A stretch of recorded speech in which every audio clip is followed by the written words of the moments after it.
കാഴ്ചയിലേക്ക് എല്ലാ പ്രിയപ്പെട്ട പ്രേക്ഷകർക്കും ഹൃദയം നിറഞ്ഞ സ്വാഗതം. ദൃശ്യം 3 ട്രെയിലർ ഇന്നലെ എത്തി. നമ്മൾ ചെയ്യാൻ അല്പം വൈകിപ്പോയി. ആശീർവാദ് സിനിമാസിന്റെ ബാനറിൽ ആന്റണി പെരുമ്പാവൂരാണ് സിനിമ പ്രൊഡ്യൂസ് ചെയ്യുന്നത്. റൈറ്റർ ആൻഡ് ഡയറക്ടർ നമ്മുടെ ജിത്തു ജോസഫ്. ലാലേട്ടൻ, മീന, അൻസിബ, സിദ്ദീഖ്, അങ്ങനെ വലിയൊരു താരനിര എത്തുന്ന ഒരു സിനിമയാണ്. ട്രെയിലർ ശരിക്കും ഞാനത് ഇന്നലെ കണ്ടില്ല, കാണാൻ പറ്റില്ല. ഇന്ന് രാവിലെയാണ് ട്രെയിലർ കണ്ടത്. അപ്പോൾ ട്രെയിലർ കണ്ടപ്പോൾ എനിക്ക് അതിനെക്കുറിച്ചിട്ട് കുറച്ച് കാര്യങ്ങൾ പറയണമെന്ന് തോന്നി. വളരെ പ്രതീക്ഷയോടെ പ്രേക്ഷകർ കാത്തിരിക്കുന്ന സിനിമയാണ് ദൃശ്യം 3. ദൃശ്യം 3ക്കകത്ത് ഇനി എന്താണ് സംഭവിക്കാൻ പോകുന്നത്, അല്ലെങ്കിൽ നമ്മളെ ത്രില്ലടിപ്പിക്കുമോ, ഏത് തരത്തിലുള്ള ഒരു സസ്പെൻസ് ആണ് ഈ സിനിമയ്ക്കകത്ത് കൊണ്ടുവരാൻ പോകുന്നതൊക്കെ ഉള്ള വലിയൊരു ആകാംക്ഷ തന്നെയാണ് നമ്മളെല്ലാവരും. ഫാമിലി ഡ്രാമ മിസ്റ്ററി ത്രില്ലർ സിനിമയായിട്ടാണ് ഇത് എത്തുന്നത്. ഇത് ട്രെയിലർ വന്നിട്ടുണ്ട്. നമുക്ക് ജസ്റ്റ് ആദ്യം ട്രെയിലർ ഒന്ന് നോക്കാം എങ്ങനെ ഉണ്ട് എന്ന്. നിങ്ങളെല്ലാവരും ഒരു റിയാലിറ്റി അക്സെപ്റ്റ് ചെയ്യും.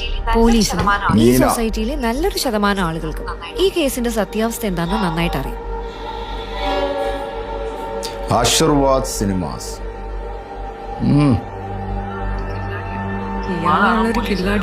ചുമ്മാതാണോ പോലീസുകാർ പോലും ചൊല്ലു പറഞ്ഞത്? മോഹൻലാൽ,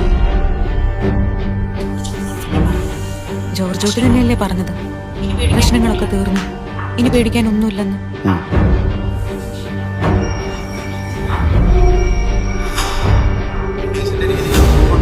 പോലീസിന്റെ രീതികൾ മുൻകൂട്ടി കണ്ട് കളിക്കുന്ന ഒരാളാണല്ലോ.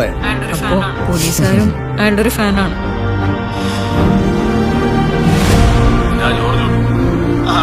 ജോർജ് കുട്ടി ആളൊരു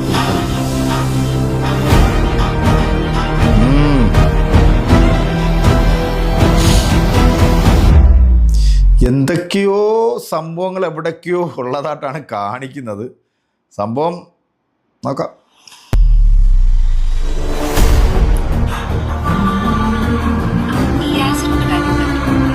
ഈ ആക്സിഡന്റ് കാര്യം എന്താ അവരോട് പറയാൻ പറ്റാത്ത? അവരെ രക്ഷിക്കാനാണെങ്കിൽ ഞാൻ ഈ ചെയ്ത കാര്യങ്ങളൊക്കെ കാണുമ്പോൾ അവരുടെ അച്ഛനൊരു ക്രിമിനലാണ് എന്നൊരു തോന്നലുണ്ടായ ഏയ് അവരങ്ങനെയൊന്നും ചിന്തിക്കില്ല. ഞാൻ തന്നെ അങ്ങനെ ചിന്തിച്ചു തുടങ്ങി. ജിത്തു ജോസഫ്, ആന്റണി പെരുമ്പാവൂർ. സർ, ഇപ്പോഴല്ല നമ്മുടെ പ്രസക്തി. മീഡിയ ഇൻവെസ്റ്റിഗേഷനിലൂടെ ജീവൻ വെച്ച് തെളിയിക്കപ്പെട്ട എന്തോരം കേസുകളുണ്ട് സർ. അവരാരാണ്? ഓക്കെ, അപ്പോൾ ഇതൊരു മീഡിയ ഇൻവെസ്റ്റിഗേഷനിലൂടെ ഈ കേസ് റീ ഓപ്പൺ ചെയ്യുന്നതായിട്ടായിരിക്കും സംഭവം കാണിക്കുന്നത്. അങ്ങനെ ആകാനാണ് ചാൻസ് അല്ലേ? അതാണ് ആ മീഡിയാസിൻ്റെ ഒക്കെ പറയുന്നത്. മനസ്സിലാക്കാൻ എന്തെങ്കിലും സൂചന തരാൻ പറ്റും? I want his full file on my desk as soon as possible.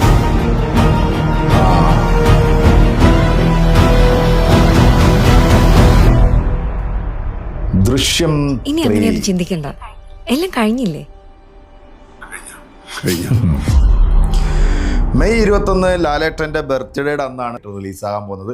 അതിൻ്റെ അവസാനം ലാലേട്ടൻ ആ മൊബൈൽ നോക്കിക്കൊണ്ടിരിക്കുന്ന ഒരു സംഭവം ഉണ്ടല്ലോ. അപ്പം എന്തോ ഒരു സാധനം ഇവർക്ക് കിട്ടിയിട്ടുണ്ട്. അതാണ് ഇനി ഈ കഥയുടെ ഒരു മുന്നോട്ടുള്ളൊരു പോക്കെന്നാണ് തോന്നുന്നത്. പക്ഷെ അത് എത്രത്തോളം പ്രേക്ഷകരെ എൻഗേജ് ചെയ്യിപ്പിക്കുന്നു എന്നുള്ളതാണ് എല്ലാവരും ഉറ്റുനോക്കുന്നത്. ഫസ്റ്റ് സെക്കൻഡ് അതിൻ്റെ മുകളിൽ നിൽക്കണം ദൃശ്യം 3. കാരണം അത്രത്തോളം പ്രേക്ഷകർ അത് എക്സ്പെക്റ്റ് ചെയ്യുന്നുണ്ട്. അപ്പോൾ അതുകളിലേക്ക് എത്തണം ഈ ഒരു സിനിമ.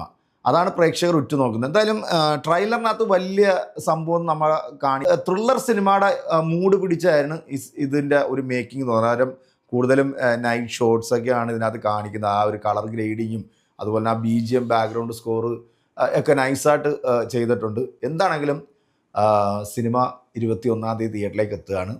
ട്രെയിലർ അത്യാവശ്യം നല്ല ട്രെയിലർ തന്നെയാണ്. അപ്പോൾ ബുക്ക് മൈ ഷോയിൽ ഓൾറെഡി ബുക്കിംഗ് സ്റ്റാർട്ടായിട്ടുണ്ട്. അപ്പോൾ നമുക്ക് മെയ് 21 സിനിമ കണ്ടിട്ട് പറയാം എന്താണ് എന്നുള്ളത്. ട്രെയിലർ നല്ല രീതിയിൽ തന്നെ ചെയ്തിട്ടുണ്ട്, നല്ല മേക്കിംഗ് ആണ്, കൊള്ളാം. അപ്പോൾ കാത്തിരിക്കാം. അപ്പോൾ ട്രെയിലർ നിങ്ങൾക്ക് ഇഷ്ടപ്പെട്ടിട്ടുണ്ടെങ്കിൽ നിങ്ങളുടെ അഭിപ്രായങ്ങൾ അറിയിക്കുക. അപ്പോൾ അടുത്തൊരു വീഡിയോയിൽ വീണ്ടും കാണാം. അതുവരെയ്ക്കും എല്ലാവർക്കും